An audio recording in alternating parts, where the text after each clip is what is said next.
pertama, kejenuhan itu membuat produktivitas dan kreativitas mereka menurun. Makanya di kantor, makanya di kampus, makanya di sekolah, Anda tidak lagi seproduktif sebelumnya. Anda tidak lagi sekreatif sebelumnya. Mengapa? Karena Anda sedang mengalami fase ini. Akibat kejenuhan membuat kita tidak bergairah lagi. Baik dalam menjalankan ibadah, baik dalam melayani, baik dalam melakukan kita punya tugas di dunia sekuler, tugas kuliah sekalipun online, membuat kita sudah tidak bergairah lagi untuk melakukan tugas tersebut. Berarti Anda sedang ada dalam fase jenuh. Yang berikut, kejenuhan menjadikan kita sulit bertumbuh dan menghalangi peluang untuk maju. Jadi orang yang jenuh akan sangat sulit untuk bertumbuh karena dia bawaannya masa bodoh, dia bawaannya tidak fokus, dia sulit sekali untuk bertumbuh, dia malas. Orang jenuh itu dia malas, saudara, dia tidak produktif, dia tidak kreatif, makanya dia sulit untuk bertumbuh. Baik secara rohani maupun Anda secara kreativitas Anda tidak bertumbuh, sulit untuk bertumbuh. Kemudian yang berikut, kejenuhan menjadikan hubungan kita dengan Tuhan dan sesama menjadi dingin. Yang setuju katakan amin. Yang setuju katakan amin. Ya, itu benar. Rasa jenuh membunuh kita punya hubungan dengan Tuhan dan menghancurkan kita punya hubungan dengan sesama. Nah, sekarang pertanyaan menariknya adalah, mengapa orang bisa merasa jenuh? Lalu bagaimana caranya, pastor, supaya saya bisa pulih dari sindrom ini? Makanya kita akan bahas malam hari ini. Jadi bilang buat orang samping kiri kanan, stay tuned. Stay tune-nya pakai ed di belakang. Stay tuned. Jangan stay tuned, stay tuned. Oke. Nah, generasi penerobos, dalam perjanjian lama, Musa diperintahkan oleh Tuhan untuk mendirikan tabernakel atau kemah suci. Katakan kemah suci. Dan kemah suci ini adalah lambang kehadiran Allah. Di kemah itulah Allah ingin bersekutu dengan umatnya. Dan salah satu hal yang harus dijaga agar keberlangsungan persekutuan itu tetap terjaga adalah lampu yang harus tetap menyala. Katakan lampu. Sebab lampu yang menyala melambangkan kehadiran Allah, dan hal itu untuk menyadarkan bangsa Israel pada masa itu bahwa Allah itu hadir dalam persekutuan mereka dengannya. Nah, dalam tabernakel itu sendiri ada 3 ruang utama. Kalau tidak salah ada gambarnya. Ya, ada 3 ruang utama. Saya nggak ada pointer, puji Tuhan. Ini pelataran. Jadi makanya singers bilang, mari kita masuk pelataran Tuhan. Nah, itu masuk sini. Ini pintu masuk ya. Bukan dari sini kamu ini bukan pancuri, sabarang lah, masuk sini, masuk sini bahaya, sabarang. Oke, ini pelataran. Jadi mari kita masuk pelataran Tuhan dengan nyanyian syukur. Nah, jadi masuk sini dengan nyanyian syukur. Masuk sini, ini tempat di mana orang-orang yang buat dosa dan buat salah, mereka mempersembahkan, mereka punya korban penghapus dosa, korban penebus salah dan lain sebagainya. Ya. Kemudian masuk di sini, ini ruang kudus, dan yang paling di belakang adalah ruang maha kudus. Ini bisa sabarang orang masuk, hanya imam yang boleh masuk. Sabarang orang masuk sini, mati langsung. Ini hanya boleh imam. Jadi sekalipun Anda anak gubernur, tidak bisa masuk sini, maaf. Ya, hanya imam, hanya pendeta yang bertugas masuk situ. Nah, sekarang kita akan bahas masing-masing ini punya perabot. Jadi ini perabot di luar 1, 2, kemudian perabot di dalam ada 3, kemudian perabot di dalam juga ada 1. Oke, 1, 2, 3, 1. Oke, masing-masing ada perabot. Jadi di altar, di pelataran ada perabotnya, di ruang kudus ada perabotnya, di ruang maha kudus juga ada perabotnya. Nah, kita akan bahas perabot di dalam ruang kudus yang di tengah itu. Nah, sudah? Nah, ada gambarnya ya? Di dalam ruang kudus yang kedua tadi ada 3 perabot ini. Ini ruang maha kudus ya, yang ini ruang maha kudus, ini tirainya nih. Tirainya. The Ark of Covenant. Di dalam ruang kudus ini hanya ada ini, the golden lampstand, kemudian ini meja roti sajian, dan ini altar of incense. Makanya kalau kita berdoa, Tuhan biarlah persembahan kita naik sebagai ukupan yang berbau harum di hadapan Tuhan. Karena sebelum kita masuk dalam ruang maha kudusnya Tuhan, untuk dengar Tuhan bicara, di sini kita harus persembahkan aroma yang harum dulu, wangi-wangian. Sehingga Tuhan butuh cium, waduh, beta suka, masuk. Akhirnya kita bisa engage dengan Tuhan. Karena yang kita kasih buat Tuhan itu wangi. Makanya kita bisa engage dengan Tuhan karena Tuhan berkenan. Beta cium ini, beta suka wangi-wangian ini. Makanya masuk. Ini di sini nih. Nah, yang akan kita bahas sekarang yang ini. Semua katakan kandil. Nah, the golden lampstand ini bahasa di Alkitab bilangnya kandil, kandil emas atau pelita lah ya, pelita. Jadi ini kaki Dian. Makanya Bapak sebelum pergi, Bapak Gembala bilang singgung firman Tuhan, satu ayat firman Tuhan kan tentang kedatangan Tuhan. Kalau aku datang, aku akan ambil kaki Dian daripadamu, orang-orang yang hidup jahat dan berdosa. Lah kalau kaki Dian ini diambil, kamu bayangkan ini setengah lingkaran. Coba bayangkan dulu kalau kaki Dian ini diambil, lalu ini berdiri bagaimana? Bisa. Tidak bisa berdiri. Anda tidak punya kekuatan apa-apa. Jadi hari ini kita akan ngomong tentang golden lampstand. Pelita harus tetap menyala. Makanya Tuhan bilang, Musa, pelita ini harus tetap menyala. Makanya umat Israel harus memberikan minyak, mempersembahkan minyak zaitun tumbuk murni supaya ini tetap menyala. Jadi kita akan bahas lampu. Semua bilang lampu. Yes. Nah, tujuan diletakkannya pelita di ruang kudus ini bukan sabarang. Hei ananai. Jadi Tuhan bilang, Musa, taruh pelita tuh di situ ruang kudus. Taruh roti di sini, taruh ini persembahan ini di sini nih, ukupan di sini. Ruang ini tempat untuk imam masuk dan beristirahat sebelum dia masuk ke ruang Maha Kudus. Jadi habis dia bakar itu korban-korban semua, burung merpati, kambing domba semua, dia masuk. Kemudian dia menikmati persekutuan dengan Tuhan. Dia masuk di sini, kalau malam kan butuh cahaya. Lo bayangkan kalau malam masuklah begini. Mungkin toh, baraba-raba harus dinyalakan. Dan golden lampstand ini hanya menyala pada saat malam hari. Karena memang benar cahaya hanya dinyalakan pada kegelapan.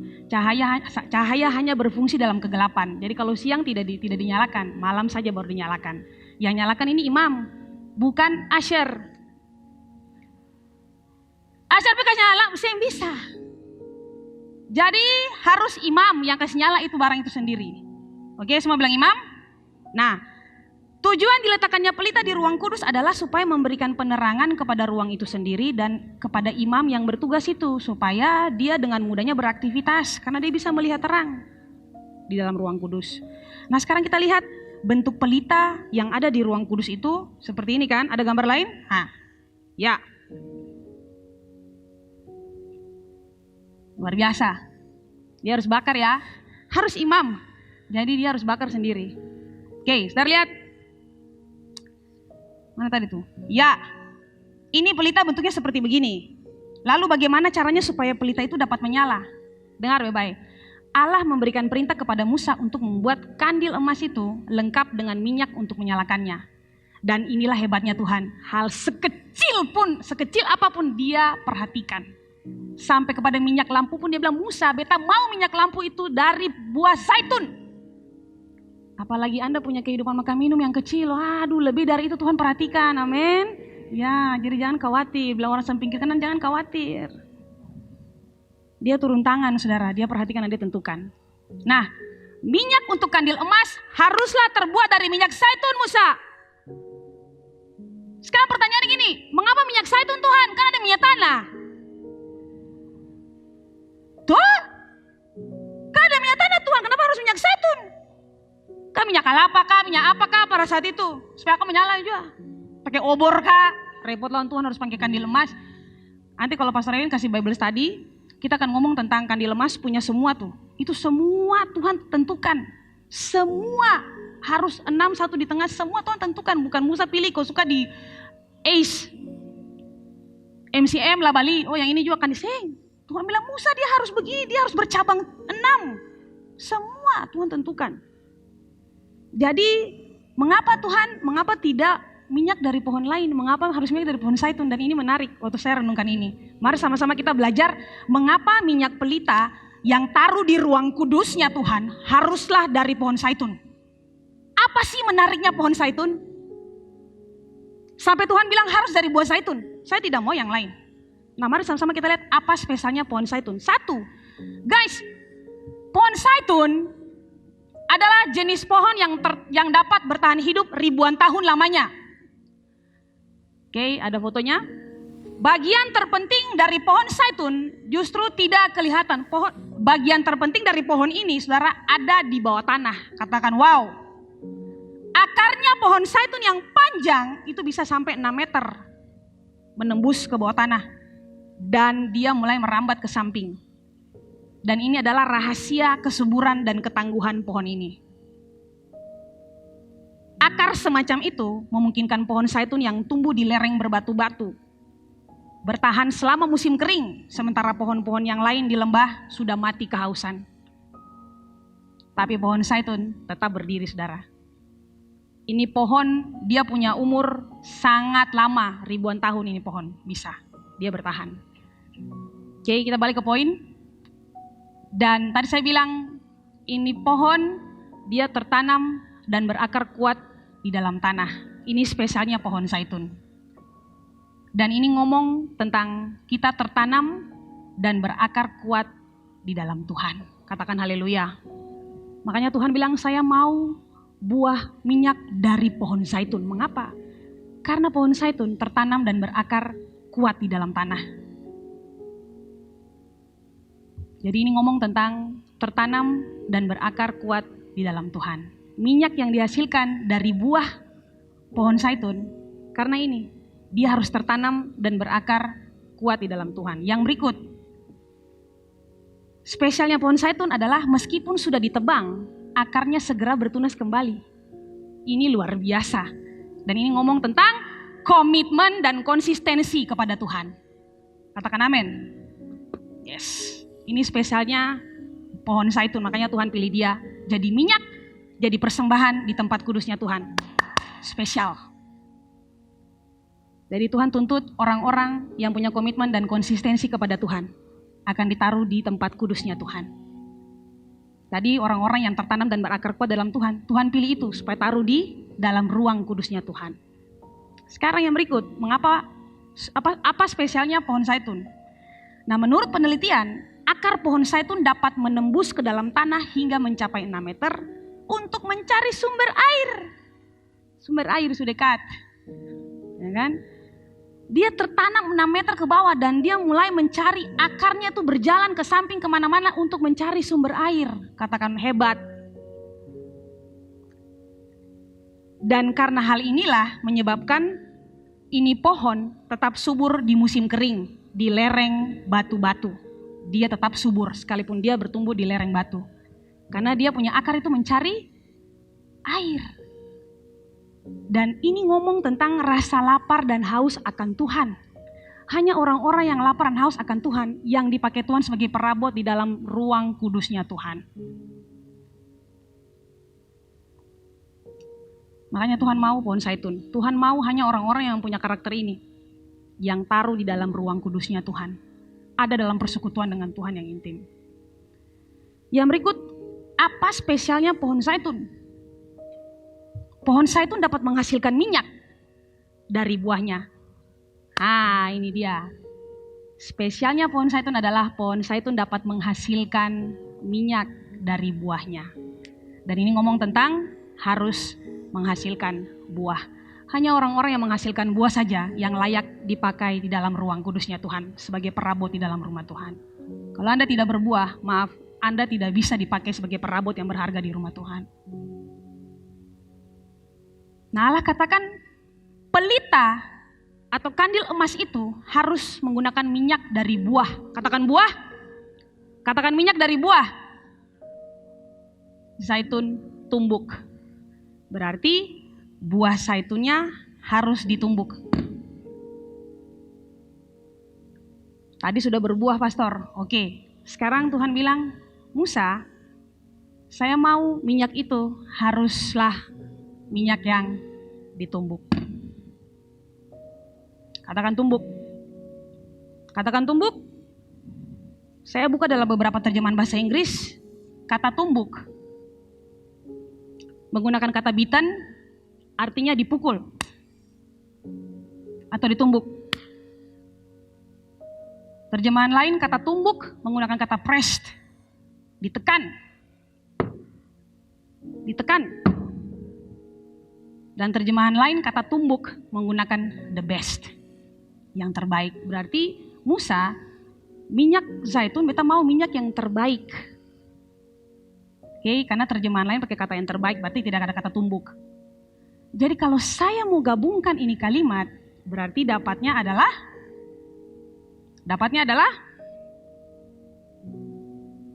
Musa, saya mau proses. Ini ngomong tentang masuk dalam proses. Katakan proses. Dengan kata lain, untuk menghasilkan minyak supaya bisa menyalakan pelita, maka buah zaitun harus dipukul, ditumbuk, ditekan. Barulah terjemahan GNB mengatakan menghasilkan yang terbaik. Kalau tidak melalui proses tumbuk, tidak ada hasil terbaik. Kalau tidak melalui proses dipukul, tidak ada hasil terbaik. Minyak zaitun ini saudara dihasilkan dari kesakitan dan penderitaan. Minyak zaitun yang dipersembahkan harusnya ditumbuk, atau dengan kata lain dihancurkan sampai lumat, sampai jadi debu. Minyak zaitun yang dihasilkan untuk minyak, buah zaitun yang dihasilkan untuk minyak itu harus sampai jadi seperti debu dulu halusnya, baru bisa digunakan. Saudara bayangkan dari buah utuh ditumbuk sampai jadi kayak debu halusnya. Saya nggak ada blender. Hey, orang tumbuk. Saya nggak ada blender. Nah ini prosesnya kan, orang tidak suka proses. Anda harus masuk dalam proses dulu. Kalau Anda tidak suka proses, maaf, Anda tidak layak dipakai di rumah Tuhan. Karena minyak yang dipakai harus melewati proses. Ini iri hati dan cemburu. Masih tahan ini lagi. Hancur. Baru Anda bisa layak. Kalau ini tidak hancur, Anda tidak bisa dipakai. Anda tidak akan bisa menyalakan pelita hidup Anda, omong kosong. Pelita Anda tidak akan menyala kalau tanpa minyak zaitun. Dan minyak itu harus dihasilkan dari proses. Kalau masih tahan iri hati dan cemburu orang, Anda tidak bisa dipakai. Pelita Anda akan padam, tidak akan pernah bisa menyala. Karena Tuhan hanya tuntut minyak zaitun. Kikir pelit. Tuhan bilang, tumbuk. Hancur, baru bisa Anda layak jadi minyak untuk pelita Anda bersinar. Benci, masih dendam sama mama papa. Rasanya ingin berontak kan? Rasanya ingin balas mereka kan? Benci dengan orang, sakit hati dengan orang. Sekalipun Anda pelayan di rumah Tuhan, Anda hanya melayani gereja, Anda tidak melayani Tuhan. Anda tidak layak dipakai di dalam rumah Tuhan, perabot di ruang kudusnya Tuhan. Marah kan? Kalau marah sama orang tua ingin berontak, ingin balas mereka kan? Tapi Tuhan bilang, saya tidak mau itu. Hancur. Hancur. Baru bisa layak dipakai. Sombong. Mau sombong sama siapa? Anda punya uang lebih. Allah tidak suka ini.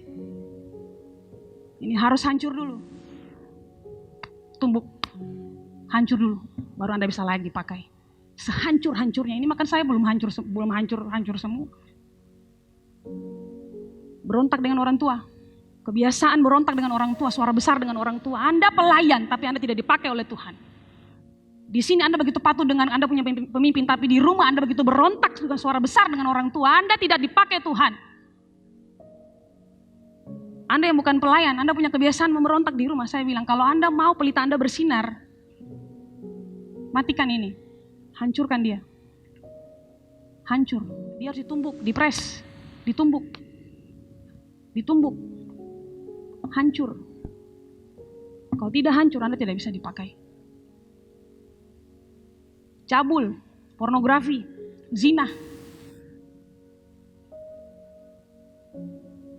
Mau sampai kapan? Tuhan sudah dekat, kita sedang masuk dalam percepatan. Anda tidak pernah tahu kapan Anda pulang duluan. Tidak pernah Anda tahu. Mau sampai kapan ini?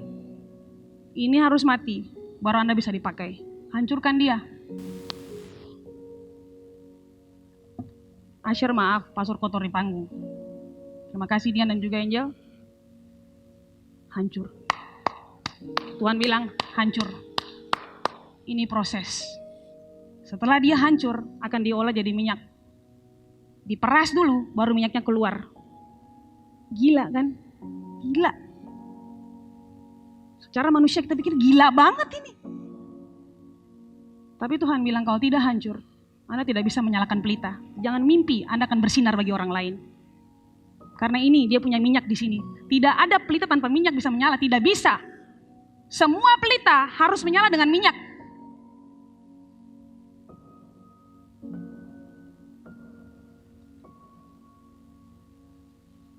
Dia mau menghancurkan kita sehingga kita menjadi pribadi-pribadi yang menjadi persembahan yang layak dipakai di tempat kudusnya. Sakit kan proses? Tidak enak.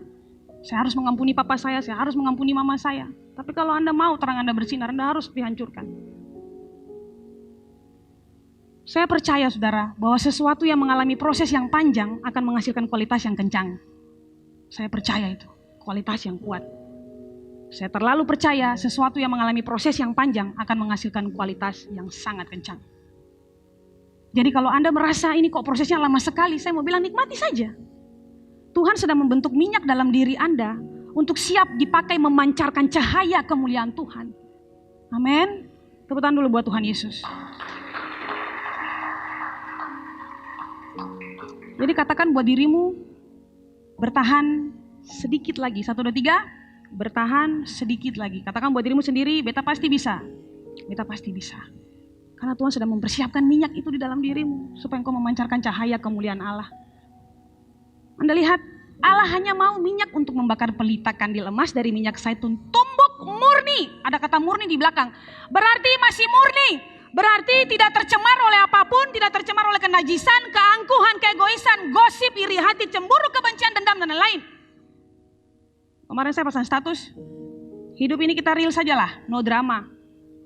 Anda kebanyakan nonton drakor, makanya hidup Anda kayak drama semua. Kita hidup ini itu saja, real. Jadi nggak usah drama deh, Anda kebanyakan nonton drakor. Nah, sudah lihat dalam perjanjian baru, Roh Kudus dilambangkan sebagai pelita. Katakan pelita atau cahaya yang memberikan illumination, yang memberikan pencerahan. Roh Kudus itu memberikan penerangan, memberikan pencerahan, memberikan kita jalan keluar, menuntun kita kemana kita harus melangkah. Itu fungsi Roh Kudus, dia seperti pelita. Supaya kita tidak salah dalam melangkah. Jadi ketika pelita kita menyala, berarti hidup kita dipenuhi dengan Roh Kudus. Yang setuju katakan amin. Ketika pelita kita menyala, berarti hidup kita dipenuhi oleh kuasa Roh Kudus. Semua bilang kuasa Roh Kudus. Ya. Jadi kalau di sini duduk tapi balisa yang suka dengar khotbah, berarti Anda sedang jenuh. Kalau Anda duduk Anda pikiran ke sana kemari, berarti Anda sedang jenuh. Nah, Anda perlu ditolong. Makanya hari ini kita ngomong tentang ini. Karena Tuhan tahu banyak di antara kita, di antara Anda semua yang mengalami kejenuhan, secara rohani juga iya. Makanya Anda tidak suka ibadah. Gelisah terus tempat ibadah. Komsel, abis khotbah langsung keluar dari komsel. Keluar dari YouTube. Abis khotbah kan, jangan bakal bulus yang katong lia. Begitu 100 yang nonton, begitu abis khotbah langsung turun 83. Turun 70. Abis khotbah selesai. Itu Anda sedang mengalami jenuh rohani. Dan Anda perlu ditolong. Oke, semua katakan kuasa Roh Kudus. Nah, saudara, awal tahun 2020, Pastor Ewin pernah mengajarkan kita tentang arti kuasa. Semua katakan kuasa. Dan beliau katakan kata kuasa dalam Kisah Para Rasul 1 ayat 8. Semua buka Kisah Para Rasul 1 ayat 8. Karena saya tidak siapkan di screen. Saya tidak siapkan di screen. Semua buka Kisah Para Rasul 1 ayat 8. Yap. Yang sudah ketemu katakan amin. Ya. 1, 2, 3.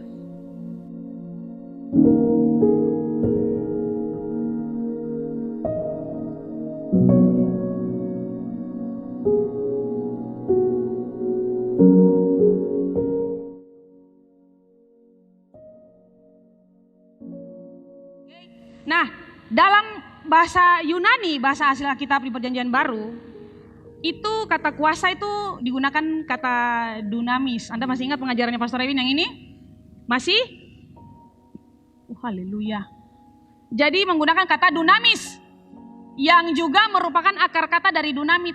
Nah, dunamit biasa dipakai untuk meledakkan bebatuan besar atau bukit batu. Bayangkan, itu Roh Kudus loh. Kuasa. Kuasa, semua bilang kuasa.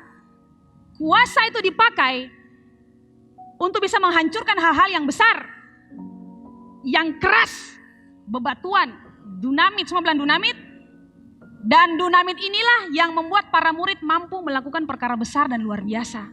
Hanya orang-orang yang dipenuhi dengan kuasa Allah, kuasa Roh Kudus, mampu melakukan perkara-perkara yang hebat dan luar biasa. Nah, Pastor Ewin juga mengajarkan tentang antusias. Dalam bahasa Yunani ada dua kata. Antusias terdiri dari en dan theos. Bukan theos lik-lik watil theos. En artinya di dalam, theos artinya Allah. Jadi secara hurufiah, Pastor Ewin ajarkan antusias berarti di dalam Allah. Jadi kalau orang-orang semangat, wah antusias, berarti kita bisa tahu bahwa ini orang benar-benar dia di dalam Allah. Ini orang benar-benar dipenuhi oleh Roh Kudus. Ini orang dia punya hidup, dia hijau. Dia punya persekutuan dengan Tuhan itu tetap ada. Makanya dia hijau, dia semangat, antusias. Jadi kalau orang-orang tidak antusias, nah ini ciri dari pelita mulai redup. Karena tadi saya katakan Roh Kudus gambaran dari pelita. Jadi kalau Roh Kudus sudah mulai, kalau pelita sudah mulai redup, berarti Anda yang bergairah, yang bersemangat, bikin apa-apa, aduh, karena rutinitas, bukan karena cinta. Saudara hanya bikin have to, not love to. Makanya jadinya kayak gitu, jenuh. Ada lagunya tuh, jenuh. Tahu lagunya? Sintau. Cuma sepanggal itu saya tahu. Yang lain itu sintau. Oke. Jadi entos dan dunamis kalau ditambah saudara jadinya fire. Amin. Tepuk tangan dulu buat Tuhan Yesus. Entos kalau ditambah dengan dunamis jadinya fire. Jadinya menyala. Nah itu dia. Jadi kalau orang entos, antusias, tambah dengan ada dunamit di dalamnya, ini menyala saudara. Pelitanya benar-benar menyala, dia keep it up. Dia on fire, dia keep burning. Kemana saya dia semangat. Dia tidak pernah melakukan kesalahan dalam tugasnya. Satu kali kesalahan oke, dia tidak pernah melakukan kesalahan ulang-ulang. Karena capek. Jadi kalau Anda sudah stres, jenuh, kesalahan ulang-ulang, saya kasih tahu Anda sedang jenuh. Makanya semangat Anda mulai berkurang. Luar biasa di situ. Makanya saya turunkan firman itu. Tahun ini saya bilang, Pastor, beta pernah ingat Pastor ada ngomong tentang antusias. Bayangkan saya saja ingat. Saya tidak akan pernah mau melewatkan satu kali pun lupa khotbah yang ada di mimbar ini. Tidak mau saya saudara. Karena itu Tuhan yang bicara. Makanya saya kemarin minta bahan dari beliau langsung buka-buka. Oh iya saya pernah khotbah kayak gini ya. Sudah saya langsung minta. Jadi entos tambah dunamit. Wah. Jadi bahasa pikirkan semangat, antusias. Oh itu dia, menyala. Ayo Tuhan ini menyalai. Lalu pertanyaannya adalah bagaimana dengan saya yang ada di gereja ini tapi justru tidak menyala? Padam Pastor, saya tidak menyala lagi seperti pertama kali saya mengenal Tuhan. Saya mulai redup bahkan mati. Saya bilang buat saudara, antusias melambangkan pelita yang tetap menyala. Dan kejenuhan itu atau BB sindrom itu melambangkan pelita yang redup atau padam. Selesai. Jadi kalau orang antusias berarti dia punya pelita masih menyala. Tapi kalau orang sudah mulai jenuh berarti pelitanya sudah mulai redup bahkan padam. Sorry to say. Nah sekarang pertanyaannya bagaimana caranya supaya pelita saya bisa menyala lagi Pastor? Pelita saya sudah mulai redup. Sekarang bagaimana caranya saya punya pelita bisa menyala lagi Pastor? Menyala terang benderang lagi Pastor, menyinari semua orang. Saya berguna bagi orang lain. Karena cahaya tuh dia punya sifat, dia tuh kebutuhan. Orang itu kebutuhan manusia cahaya itu. Jadi kalau Anda bisa bersinar berarti Anda dibutuhkan orang. Amin. Kalau Anda gelap, siapa butuh gelap? Saya ada orang butuh gelap, orang takut boleh. Jadi itu takut ya. Ini orang takut lihat Anda karena Anda gelap. Boleh itu. Oke. Dengar baik, caranya supaya pelita saya bisa menyala lagi adalah jadilah engkau seperti pohon zaitun. Karena Allah hanya menuntut minyak dari pohon zaitun. Sorry, tidak ada jalan lain.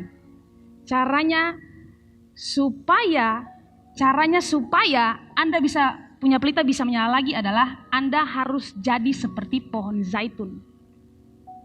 Karena Allah hanya menuntut minyak dari pohon zaitun yang dihancurkan buahnya ini. Bagaimana caranya mengatasi rasa jenuh? Yang pertama, buat perenungan dan evaluasi diri. Pelita Anda tidak menyala karena Anda sudah jenuh dengan hidup ini. Sekarang bagaimana caranya saya mengatasi rasa jenuh ini, Pastor? Saya harus jadi pohon zaitun. Oke, seperti apa saya jadi pohon zaitun, Pastor? Buat perenungan dan evaluasi diri. Bahwa satu, apakah saya masih tertanam dan berakar kuat dalam Tuhan seperti pohon zaitun tadi? Apakah saya masih tertanam dan berakar kuat tidak dalam Tuhan? Yang kedua, apakah saya masih setia dengan komitmen dan konsistensi saya kepada Tuhan? Kalau dulu saya tiada hari tanpa ibadah, hari Sabtu tidak boleh terlewatkan. Pertanyaan saya, apakah sama? Spirit itu masih sama? 3 tahun lalu Anda punya spirit itu, Anda punya konsistensi ini. Apakah tahun ini Anda punya konsistensi yang sama? Kalau Anda pohon zaitun, kalau Anda terbuat dari pohon zaitun, Anda pasti punya konsistensi yang sama sampai hari ini. Apapun yang terjadi, online sekalipun saya akan tetap beribadah. Yang berikut, buat evaluasi dan perenungan. Apakah masih ada rasa lapar dan haus akan Tuhan dalam diri saya? Atau saya justru sudah menjauh dari Tuhan? Makanya ketika saya jauh dari Tuhan, malapetaka demi malapetaka, tragedi demi tragedi, musibah demi musibah datang, antri menghampiri hidup saya. Karena saya sudah jauh dari Tuhan. Yang berikut, bikin evaluasi diri, apakah saya sudah menghasilkan buah yang berdampak bagi orang lain?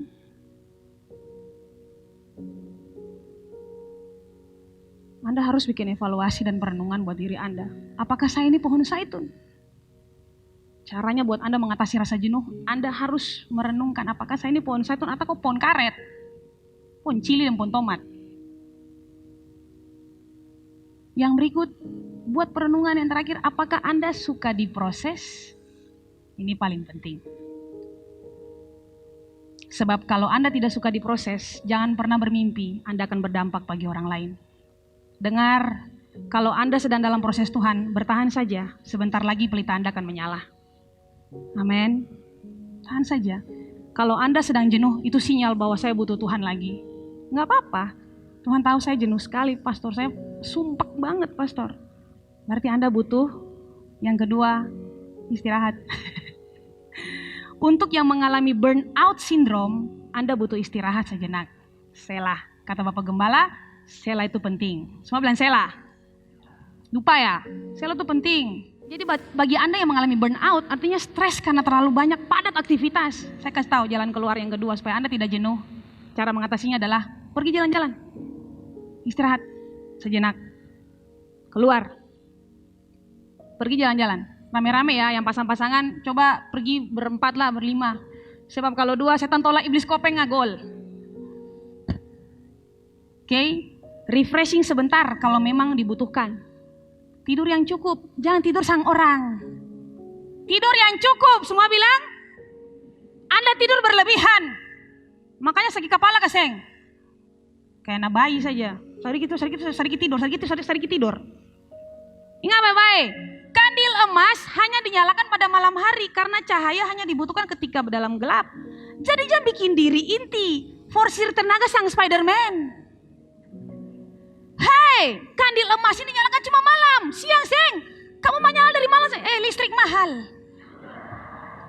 Saya bilang dong sekali nih. Jangan bikin diri inti, mesin saja butuh istirahat.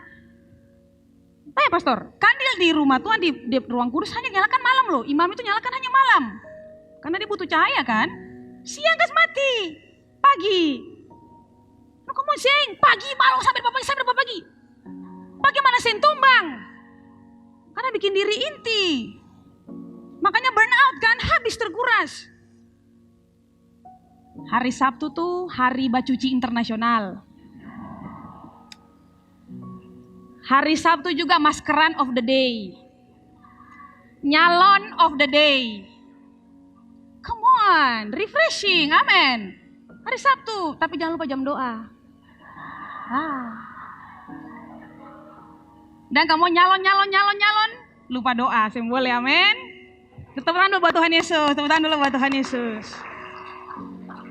Untuk yang mengalami, saya sudah mau selesai. Untuk yang mengalami burnout syndrome, dengar baik, cari kegiatan yang berdampak positif. Coba baca resep-resep, bikin kangkung, balado.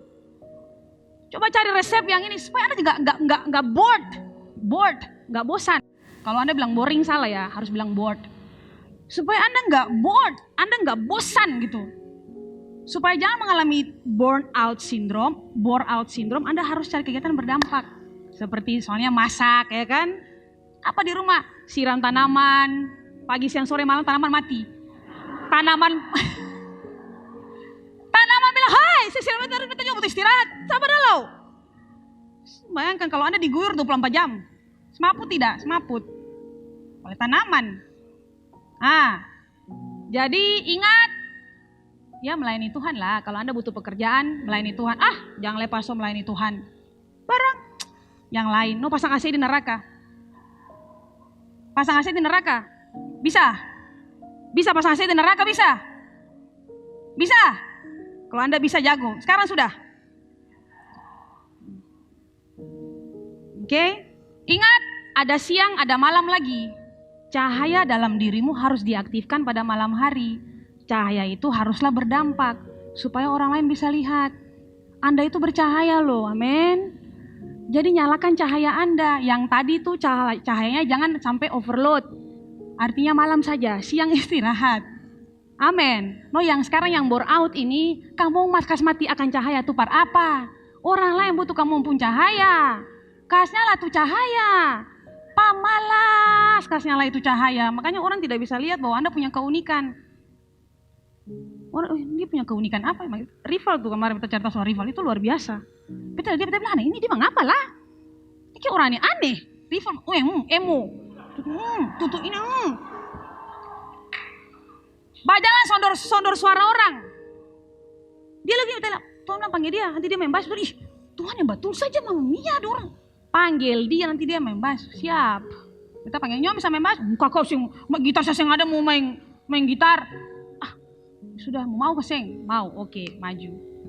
Orang mau lihat Anda tuh punya apa. Jadi aktifkan cahayamu. Jangan burn out kelamaan. Orang nggak lihat Anda punya keunikan bisa main TikTok, bisa nonton TikTok sampai berjam-jam. Nggak ada pertandingan nonton TikTok berjam-jam, nggak ada. Jadi nggak usah. Nggak ada pertandingan juga nonton drakor berjam-jam, nggak ada. Ngapain nonton drakor berjam-jam? Atur waktu. Oke? Jadi orang mau lihat cahaya itu, cahaya kemuliaan Tuhan itu memancar lewat hidup Anda. Jadi aktifkanlah cahaya itu. Anda harus kalahkan itu burnout. Yang berikut, katakan di kiri kananmu, wajib lakukan 2 hal ini. Waktu kita badan sakit karena jenuh, nah itu ngomongnya konteks kesehatan secara medis. Anda butuh olahraga. Kalau sudah jenuh, Anda butuh olahraga. Itu di luar apa yang saya bilang, saudara. Itu nanti berurusan dengan Dr. Carol dan Dr. Mon. Bukan urusan saya di situ. Oke, Anda butuh olahraga kalau badan sakit, olahraga. Bahasa Mbak Ukup. Nah, saya sudah mau selesai, saudara. Saya minta musik ke depan.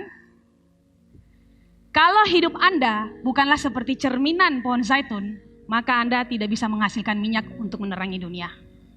Sorry to say. Kalau hidup Anda bukanlah seperti cerminan pohon zaitun, maka Anda tidak bisa menghasilkan minyak untuk menerangi dunia.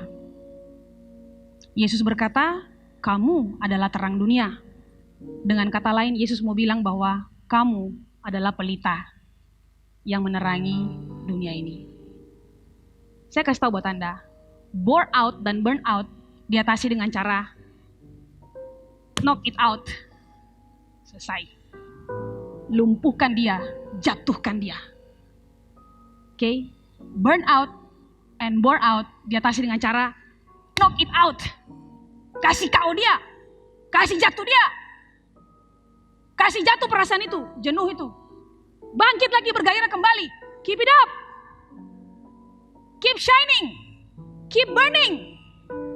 Harus konstan supaya saudara punya api itu menyala. Kalau sudah mulai redup, bangkit lagi, nyalakan dia kembali, isi minyak lagi. Karena kalau api Anda padam dan mulai pudar, tandanya minyak sudah mulai habis. Minyak itu apa? Yang tadi saya bilang tuh banyak-banyak minyak itu. Di prosesnya, Anda mulai cepat marah, cepat emosi dengan orang. Hubungan akhirnya dingin dengan orang. Ayo katanya aja jalan-jalan, please. Oke, please. Lo paham gak lo? Lo paham gak? Paham kan? Thanks. Oke, betul simpi, please. Ngertiin aku, please. Fix. Jadi Anda punya hubungan dengan orang mulai dingin karena Anda jenuh banget dengan hidup ini. Orang ajak yang baik, Anda please lah. Lu ngerti gak, paham kan lo? Thanks. Nggak gitu. Jadi jangan hanya tahu KO kan lawan bicara. Anda harus tahu KO kan juga perasaan jenuh ini. Yang sudah katakan amin. Jadi sekali lagi saya ulangi. Pastor ajarkan entos dan pastor ajarkan dunamis. Dan saya tambahkan saja, entos plus dunamis hasilnya tuh fire, api, nyala, menyala. Itu dia, antusias. Jadi semua kita bagi berdiri. Anda harus katakan buat Anda punya diri sendiri. Bilang dengan saya, menyala. Oke? Balong. Siap? Katakan dengan saya, menyala. 1, 2, 3, menyala! Kurang kuat, kurang antusias. Katakan dengan saya, menyala. 1, 2, 3, menyala.